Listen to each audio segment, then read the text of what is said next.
But Dolapo Oni, Head Energy Research at EcoBank, joins me now. Good morning to you, Dolapo. Thank you so much for coming in. So, listening to Bosin, he says that they're talking about decentralizing, the power plant now and allowing more private investors, to run the show rather than having corporates and the governors. What do you think? I think it's a fantastic idea. I think that's really been one of the key bottlenecks, because there's only so much the government can do by itself.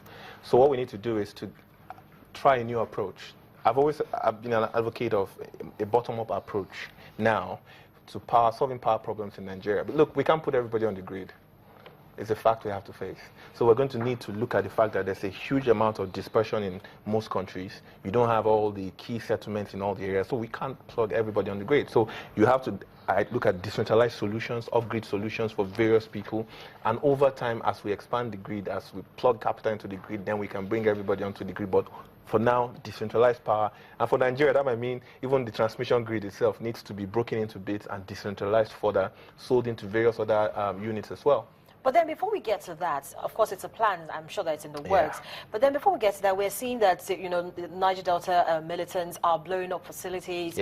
Very recently, in fact, just yesterday, we talked about it. The Scrubbers electricity. So we're talking about having more electricity to the people, and you're talking about some people having and some people not having. No. But then this now sets us back too many ways. It does. But you see, that's the thing. That's just one of the steps that need to be taken. Another step will be we need to also create alternative ways to fill those power plants.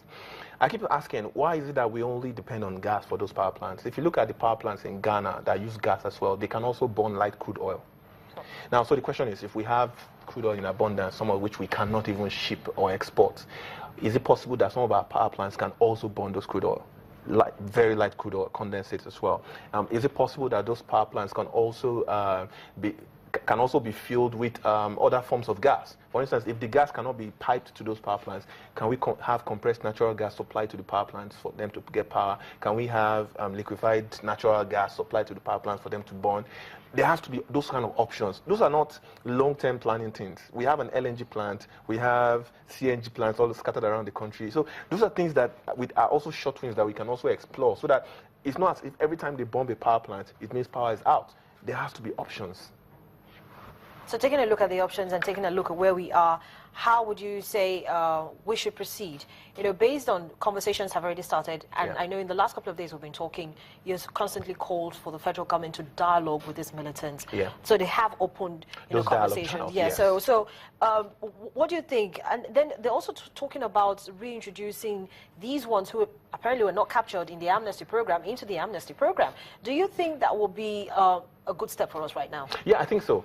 You see, because we said it, and I think we've had this discussion a couple of times, that look, discussion is the best way to go, because again, part of what's fueling this problem is the fact that there's a high level of unemployment in that region. Now, the boys will always fall to what they know best to do. If that's what they've done with success in the past, if someone says there's an opportunity for you to participate in this kind of activity again, they will fall to it. The question is, if you ask yourself, the guys that are currently blowing up various facilities, is there any monetary value to it? No. They're not stealing crude. They're not taking gas. They're just blowing up stuff.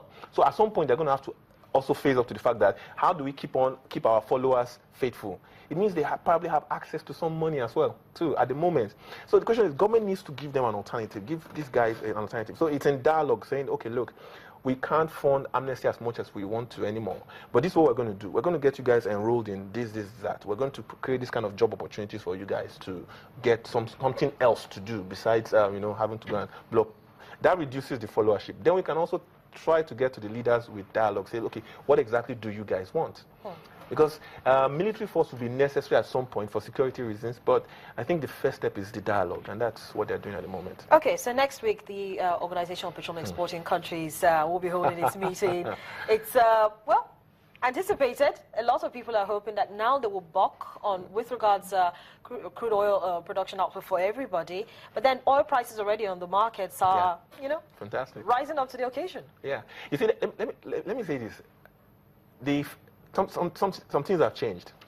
we have a different oil minister in Saudi Arabia. That's very key because Naimi was this guy that you always knew what Naimi was going to do. He was going to go there, take one look at the guy from Iran and get upset, you know. But the new guy is he's younger, he's more pragmatic. I think the deputy prince also in Saudi Arabia has also given him some clarity regarding what they want to do. It's clear that Saudi Arabia is not planning to freeze production for anybody. Sorry, that Iran rather is not planning to freeze production for anybody. But right now, there's also a gap in the market in the sense that, I mean, there's 2.5 million barrels per day offline from Canada. Nigeria has, I mean, if you add Chevron's 400,000 barrels per day now, I don't know. Nigeria may be somewhere around 900,000 barrels per day.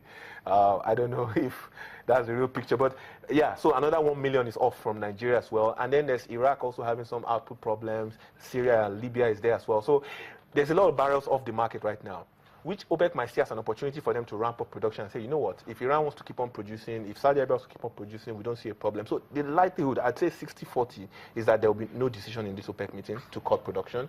Neither will be a decision to freeze production. All right. So we'll hold on to that and look forward to that meeting. Of course, you'll be tracking it along with us. Yeah, definitely. Dolapo, thank you so much for coming on the program this morning. Always happy to be here. Well, Business Morning continues in just a moment. Join us again.